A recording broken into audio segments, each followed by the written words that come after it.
राधे राधे। जय गुरुदेव। सभी संत महापुरुषों के चरणों में कोटि कोटि नमन। आज हम जानेंगे हमारी माँ के बारे में। कैसा रहा उनका सफ़र, क्या क्या किया उन्होंने अपने जीवन में, और कैसे जीवन में करके उन्होंने हमें दिखाने की और समझाने की कोशिश की। क्योंकि कहते हैं ना कि सिखाने से बहुत कम लोग सीख सकते हैं, लेकिन देख के बहुत जल्दी सीखना आता है और वो जीवन भर भी रहता है।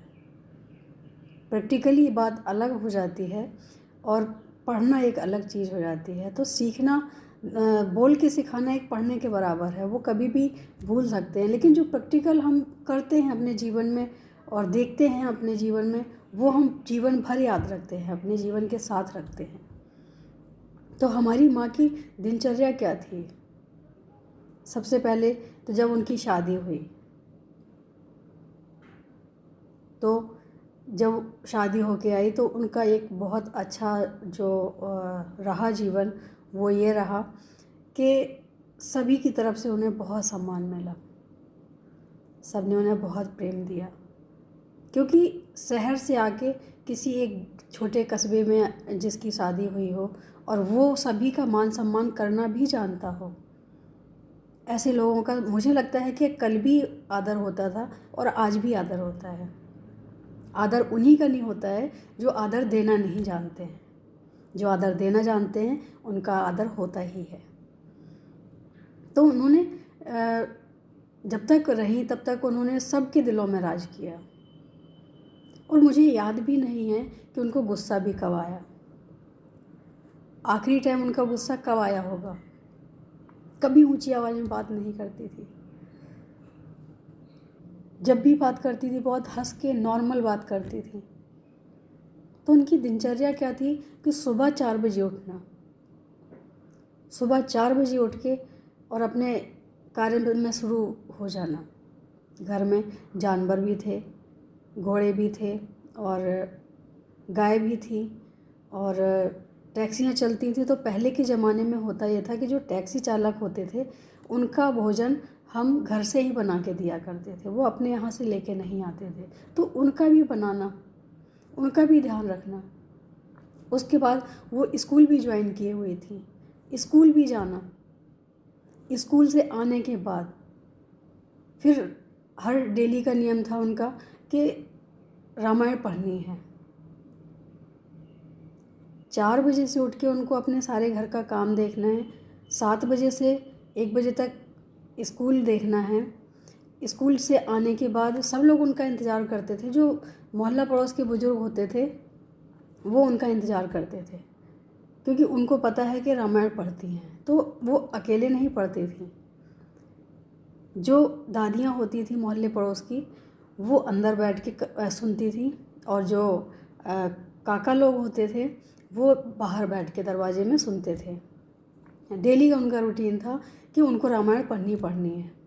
रामायण पढ़ने के बाद मशीन सिलाई भी करती थी वो, और उन्होंने पक्षी भी पाले हैं तो उनको भी टाइम देती थी। उसके बाद हम लोगों को भी टाइम देती थी, बच्चों को टाइम देती थी, घर का सारा काम करती थी। लेकिन उनके चेहरे पे कभी थकान या कभी कोई शिकायत वाली बात नहीं देखी। उनको देख के लगता था कि उन्हें हर कार्य में बहुत आनंद मिलता है करने में, और वो हर कार्य बहुत खुशी खुशी करती थी। सारे कार्य करने में कभी कोई थकान नहीं हुई उनको। और जब भी उन्हें समय मिलता था रात को, तो हम लोगों को बिठा के भगवान की कथाएं, भगवान की लीलाएं, भगवान के भक्तों की कुछ ना कुछ ऐसे बताती रहती थी। और जितना आनंद हमें आता था सुनने में, उससे कई गुना ज़्यादा उन्हें बोलने में भी आता था। उनके चेहरे से ही हाव भाव का वो दर्शन होता था जैसे कितना अंदर से बात कर रही है, जैसे ये शब्द बोले जा रहे हैं लेकिन उसके साथ साथ हमें लीला का भी दर्शन हो रहा है। एक होता है ना कि जब आप भाव से बात करते हो, भाव से जुड़ते हो, तो कहीं ना कहीं वो भाव सामने वाले पे प्रभाव डालता ही है। बोलने का भी कई तरह से देखा है हमने।